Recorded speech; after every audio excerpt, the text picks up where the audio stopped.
SIM, nggak punya SIM sama nggak bawa STNK. Tadinya saya takut sama polisi, takutnya ditilang, Nah itu bisa lawan arah karena memang nggak tahu jalan atau gimana? nggak tahu jalan dan Emang dari mana? dari Surabaya terus ke Karawang menuju ke Ancol ke pacar saya.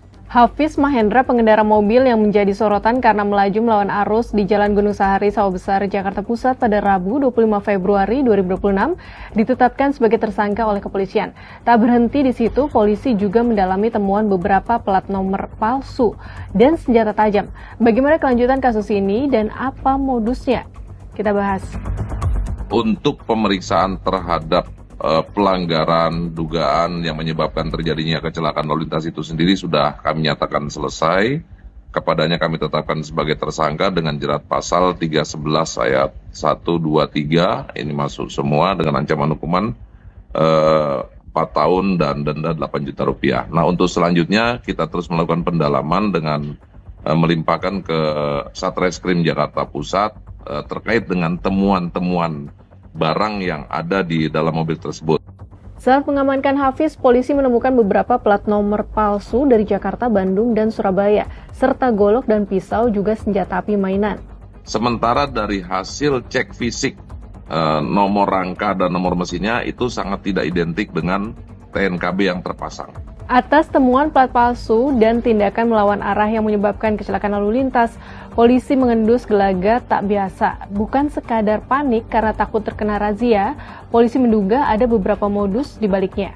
Biasanya, mohon maaf sekali, harus kami sampaikan bahwa pola-pola seperti ini dahulu kita kenal dengan gaya-gaya para, mohon maaf ini pelaku kejahatan, gonta-ganti TNKB untuk mudah mengelabui, tidak mudah teridentifikasi, tidak mudah terlihat. Karena kalau untuk tidak pakai plat sama sekali itu kan sangat mencolok.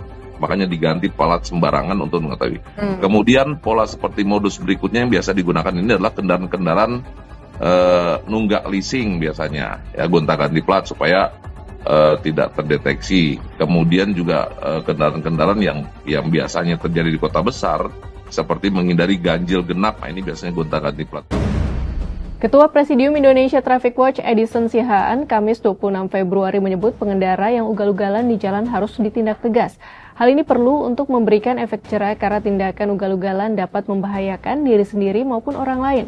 Selain itu perlu dipastikan apakah pelaku berada dalam kondisi prima saat berkendara. Jika tidak, hal itu bisa menyebabkan kecelakaan. Edison juga menegaskan kejadian ini harus menjadi momentum edukasi kepada masyarakat mengenai pentingnya berkendara secara hati-hati demi keselamatan semua pengguna jalan. Sebelumnya, minibus yang dikendarai Hafiz melaju dari utara ke arah selatan di Jalan Gunung Sahari, Sawah Besar. Sesampainya di halte lapangan Banteng, ia hendak dihentikan petugas. Alih-alih berhenti, Hafiz tetap melaju ke selatan. Setibanya di Jalan Gunung Sahari 4, kendaraan berbelok kiri memasuki Jalan Bungur Besar Raya. Selanjutnya Hafiz kembali berbelok kiri menuju Jalan Gunung Sahari 5. Di lokasi itu Hafiz memutuskan melawan arah ke timur hingga simpang 4 lampu merah markas TNI AL, lalu tetap melaju di Jalan Dr. Sutomo ke arah timur. Sesampainya di dekat Hotel Bintang Baru, kendaraan berputar arah ke barat hingga kembali ke simpang lampu merah markas TNI AL dan berbelok kiri ke Jalan Gunung Sahari arah utara sampai di simpang 4 TL Pintu Besi. Kendaraan kemudian kembali berputar dengan melawan arah di Jalan Gunung Sahari arah selatan hingga berhenti di dekat halte Transjakarta Golden Truly. Di lokasi inilah mobil yang dikendarai Hafiz sempat diamuk massa. Sahabat Kompas, berkendara harus dilakukan dengan penuh tanggung jawab, baik untuk keselamatan diri sendiri maupun pengguna jalan lainnya. Bagaimana opini kamu soal kasus Hafiz yang melawan arah ini? Apakah cukup diproses sebagai pelanggaran lalu lintas yang menyebabkan kecelakaan, atau ada kemungkinan kejahatan lain di baliknya berdasarkan barang bukti yang ditemukan?